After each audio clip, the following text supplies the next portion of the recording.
राधे राधे, जय श्री कृष्ण। दोस्तों, एक रोज एक व्यक्ति गहरी नींद में सो रहा था। अचानक उसके कानों में एक आवाज़ गूंजती है।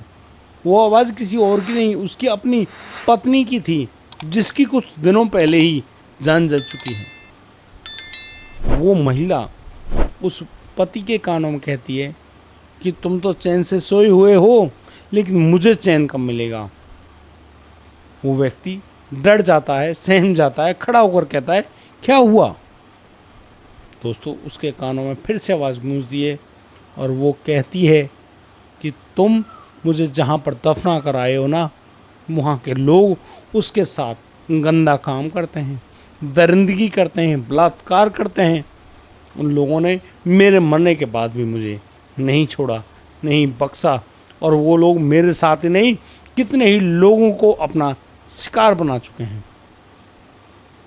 इस बात को कहने वाली महिला नहीं थी, वो एक रूह थी, एक आत्मा थी, जो कि उस सारी सच्चाई को बताने के लिए अपने पति के पास तो आई, वहाँ से चली तो गई, लेकिन उस पति के आंखों से नींद हमेशा हमेशा के लिए गायब हो चुकी थी। वो व्यक्ति खड़ा होता है, लाइट जलाता है, टाइम देखता है। उस समय रात के करीब 11:30 बज रहे थे। वो व्यक्ति सोचता है, आखिरकार इस समय उसके कानों में क्या गूंज रहा था। वो थोड़ी समय आराम से बैठा, तब जाकर उसको रियलाइज़ हुआ कि ये कोई और नहीं, उसकी अपनी पत्नी थी, उसकी आत्मा थी, उसकी रूह थी। लेकिन दोस्तों, उसके बाद इस दुनिया के सामने एक ऐसा खुलासा आने था, जिसको जानने के बाद, देखने के बाद, समझने के बाद हर किसी के पैरों तले ज़मीन खिसक गई। क्या आप लोग भी इस बात को जानना चाहते हैं? दोस्तों, आप बने रहिए मेरे साथ इस वीडियो में, और यदि पहली बार आप आए हैं इस चैनल पे तो हमको सब्सक्राइब करके और वीडियो को लाइक और कमेंट करके ही ज़रूर जाना। दोस्तों, आज मैं आपको बताना चाहता हूँ वो घटना जो कि सामने आई सन 2011 में, अक्टूबर का महीना। तब ये कहानी पूरी दुनिया के सामने खुलकर आई। लेकिन ये आई कहाँ से? हमारे पड़ोसी मुल्क पाकिस्तान से। अब भाई, पाकिस्तान के बारे में बहुत सारी बातों को तो आप जानते ही होंगे, लेकिन पूरी दुनिया में ऐसी नज़ीर पेश करने वाला यह एकमात्र देश है जिसमें लाशों के साथ दरिंदगी की जाती है। जीवित तो भाई किए होंगे, लेकिन लाशों के साथ गंदा काम करने वाला कौन शख्स था, सारी बात मैं आपको बताता हूँ। दोस्तों, एक रोज़ एक 18 साल का लड़का अपने घर पे बैठा हुआ था। वो कुछ खा रहा था, तभी उसके पास एक व्यक्ति आकर रुकता है। वो कहता है, ए लड़के, काम चाहिए? यदि काम चाहिए तो मेरे पास आइए। वह आदमी वहाँ से सीधा आगे बढ़ जाता है। वो लड़का एजाज, जो उसके पीछे पीछे चल रहा है, वो उस आदमी का पीछा करते हुए सीधा कब्रिस्तान पहुँचता है। और कब्रिस्तान की गेट पर वो व्यक्ति पीछे मुड़कर देखता है और देखता है कि हाँ भाई, यहाँ पर वो लड़का एजाज उसके पीछे आ रहा है। वो शख्स अब एजाज से कहता है कि देख, मैं तुझे रोज़ाना के 100 रुपये दूंगा, तू उसकी मदद क्या करना, गड्ढा खोदने में, कब्र खोदने में, क्योंकि वहाँ उस बड़े कब्रिस्तान में बहुत सारे लोग आते हैं।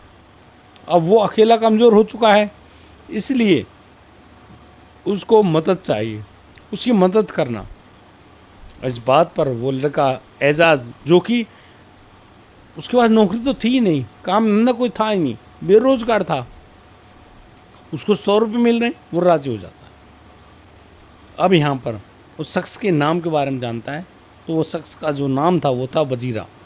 वजीरा एक ऐसा शख्स जो कि नशा किया करता था। नशा ऐसा जैसे चिलम वगैरह में भर के वो खींचते हैं, पता नहीं क्या करते हैं भाई, उनकी माया तो वो जाने, लेकिन एक अजीब तरह का नशा।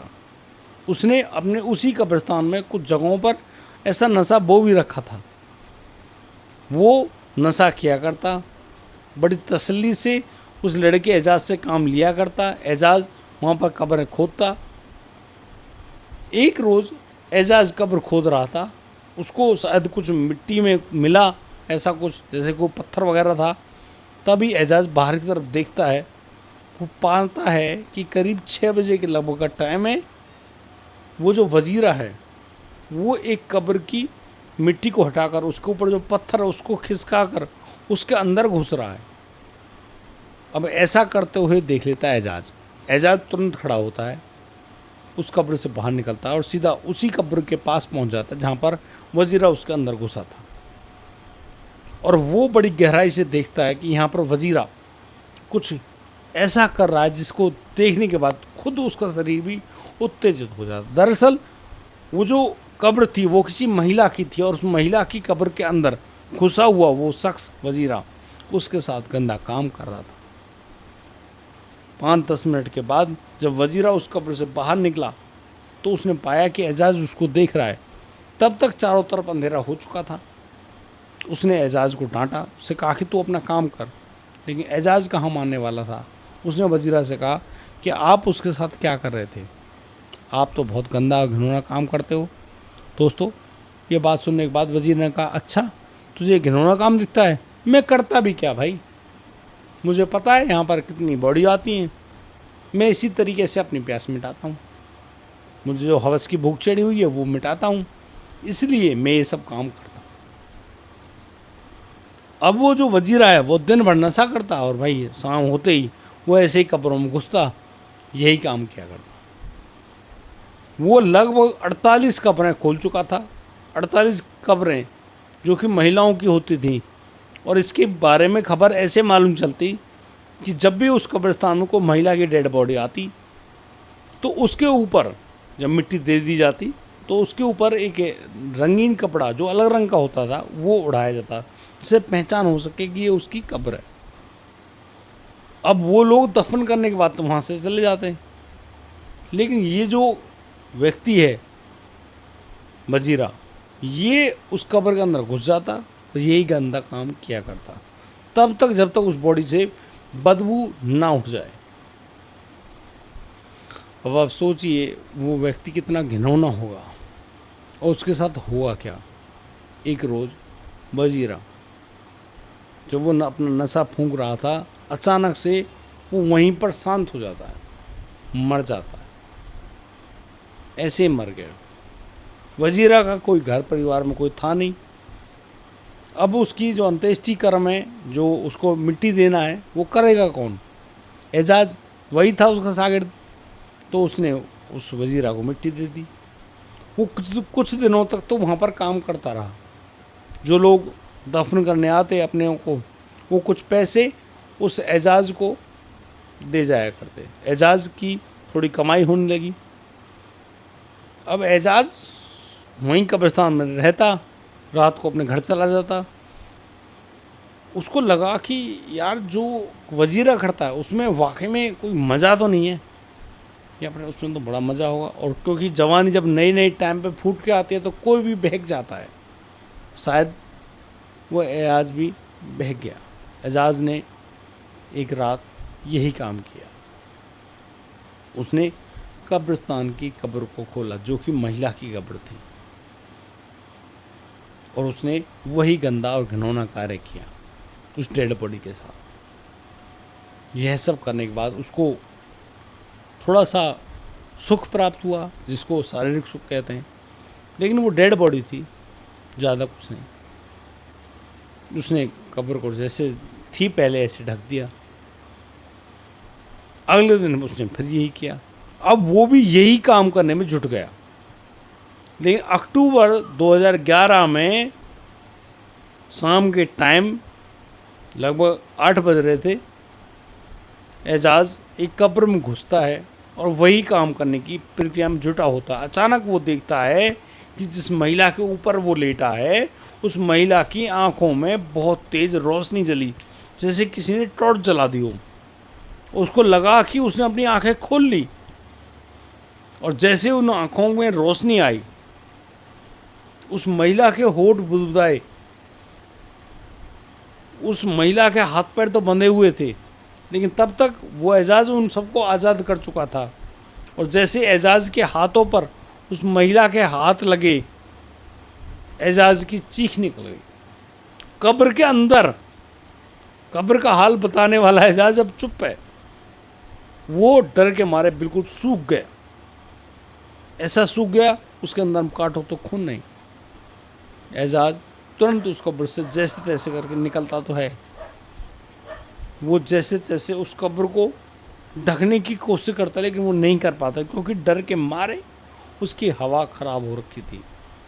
वो डर के मारे चीखते हुए उस कब्रिस्तान से भागा। उसने वहाँ पड़ोस में जो दुकानें थीं, जो लोग थे, उनसे सबसे कहा कि वहाँ उस कब्र में भूत है, भूत जिंदा आ गया, पता नहीं क्या क्या कहते हैं, जिन्न आ गया, बहुत सारी बातें।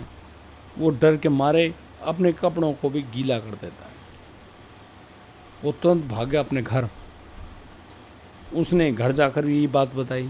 सभी लोग आए, सब ने देखा कि कब्रिस्तान में जिस कब्र के बारे में वो शख्स यानी कि एजाज बात कर रहा है, वो कब्र तो खुली हुई है। उन्होंने टॉर्च से देखा तो अंदर एक डेड बॉडी है। तभी एजाज कहने लगा, नहीं नहीं, इसकी आंखों में लाइट थी, इसकी आंखें चमकी थी, इसके हाथ भी हिले थे। अब सब लोग यूं हैरान कि एजाज को ये कैसे मालूम इसकी आंखें खुली थी, इसके हाथ हिले थे, और ये तो खुली हुई है और इस बॉडी पर कपड़े भी नहीं है, नग्न अवस्था में। लोग समझ गए भाई ये तो बड़ा गंदा काम करता है। तो लोगों ने एजाज को वहीं ठोका, क्या किया तूने इसके साथ, क्या कर रहा था। अब एजाज को कुछ ना कुछ तो बोलना था। अब एजाज बोल रहा है कि भैया मैं इस बॉडी के साथ संबंध बना रहा था। अरे भगवान, मतलब जीते जी तो चलो तुम कितने घिनौने हो, तुम मरने के बाद बॉडीज को भी, डेड बॉडीज को भी नहीं छोड़ते यार। इससे घिनौना काम और क्या होगा, लाश के साथ संबंध बनाना, इससे घिनौना कोई काम नहीं हो सकता।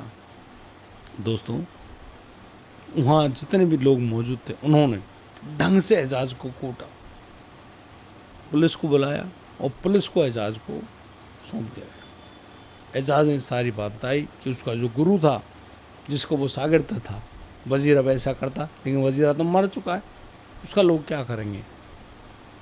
लेकिन वो जो एजाज है वो आज भी सलाखों के पीछे जेल के अंदर जेल की हवा खा रहा है। उसके बारे में कोई ख़ास निर्णय नहीं आया है पाकिस्तान की जेल का।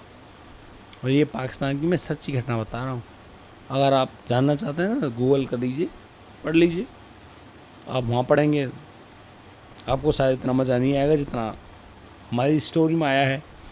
बाकी आप लोगों को ये कहानी कैसी लगी बताइएगा, कमेंट कीजिएगा। अपना छोटा भाई समझकर मुझे आशीर्वाद दीजिएगा। आजकल कुछ बहनों ने, कुछ माताओं ने, कुछ भाइयों ने कमेंट करना ही छोड़ दिया, पता नहीं क्यों। यदि आप कमेंट नहीं करते हैं तो मेरा आत्मसम्मान कैसे बनेगा रहेगा। ऐसे मत कीजिए। आप कमेंट करेंगे तो मेरा आत्मविश्वास जगा रहेगा। मैं आपके सामने अच्छी अच्छी कहानियाँ लेकर आता रहूँगा। और जिस किसी शख्स को अपने पूर्व जन्म के मामले जानने हों वो भी हमें कमेंट करके पूछें। हम आपको सच्ची और जो रियल में आपके पूर्व जन्म की कहानी सब कुछ बताऊँगा। आज के लिए सिर्फ इतना ही। राधे राधे, जय श्री कृष्ण।